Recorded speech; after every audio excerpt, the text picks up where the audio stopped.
हां, 25 डिसेंबर ही तारीख आम्हासाठी ख्रिस्ती धर्मासाठी फार महत्त्वाची आहे. कारण या तारखेला प्रभू येशू ख्रिस्ताचा जन्म या भूतलावरती झालेला आहे.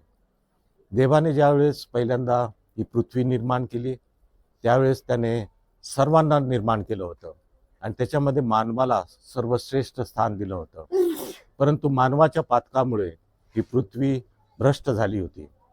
या पृथ्वीला पुन्हा एकदा सामर्थ्य मिळावं, तिचं चांगलं व्हावं, मनुष्याचं चांगलं व्हावं अशी देवाची इच्छा होती. देवाने प्रत्येक प्रयत्न केले की मानवाचं पतन होऊ नये, मानवाला स्वर्गप्राप्ती व्हावी, परंतु मानवाचं पाप वाढतच गेलं. सर्वात शेवटी देवाने आपल्या मुलाला म्हणजे येशू ख्रिस्ताला या भूमीवरती पाठवलं की त्याने जाऊन आपली सेवा करावी, लोकांना तारणाचा मार्ग दाखवावा आणि या मानवाच्या पातकामुळे जे त्याचं पतन होत होतं त्याच्या पतनाला त्याने आपलं अर्पण स्वीकृत केलं. वधस्तंभावरती त्याला खेळण्यात आलं आणि त्याच्या पवित्र रक्ताने त्याने प्रत्येकाची पातक धुतलेली आहे. योहान 3:16 मध्ये म्हटलेलं आहे की देवाने जगावरती एवढी प्रीती केली की त्याने आपला एकुलता एक पुत्र दिला, यासाठी की जो कोणी त्याच्यावर विश्वास ठेवतो त्याचा नाश होऊ नये, तर त्याला सार्वकालिक जीवन प्राप्त व्हावं. आणि देवाने आम्हाला हीच आज्ञा केलेली आहे की जे काही या भूतलावरती आहे, जेवढ्यांनी त्याच्यावरती विश्वास ठेवलेला आहे, त्याला तारलेला आहे, त्याच्या गरजेप्रमाणे तो चालत असताना मानवाचं तारण व्हावं आणि संपूर्ण मानवजात ही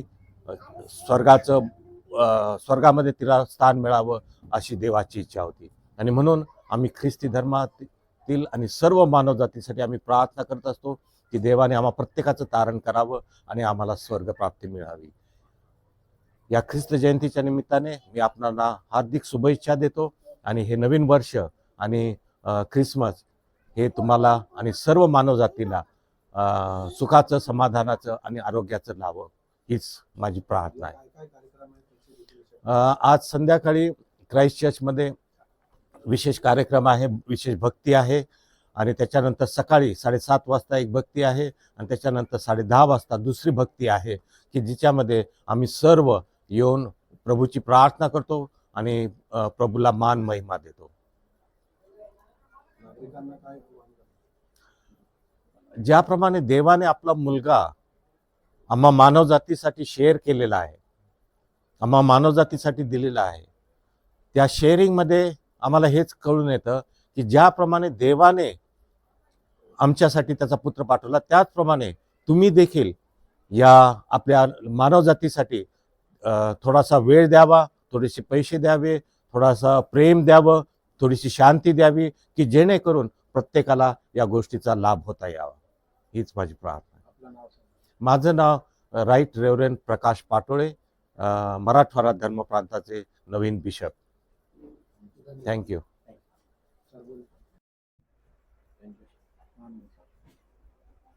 एक मिनट का बात.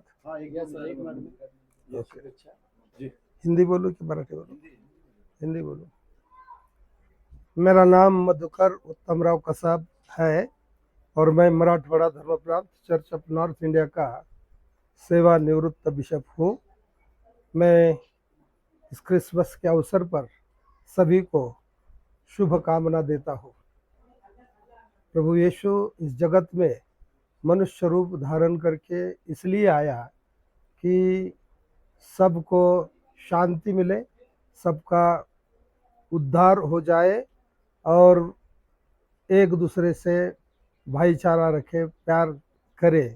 ये संदेश यीशु मसीह ने दिया और हमारी जिम्मेदारी और कर्तव्य ये बनता है कि जो हम अगर उनके शागिर्द है, अनुयायी है, तो हम भी दूसरे के प्रति प्यार करें, भाईचारा रखें और हमारे इस देश में यीशु मसीह का संदेश हम सब के लिए भेज दें. धन्यवाद.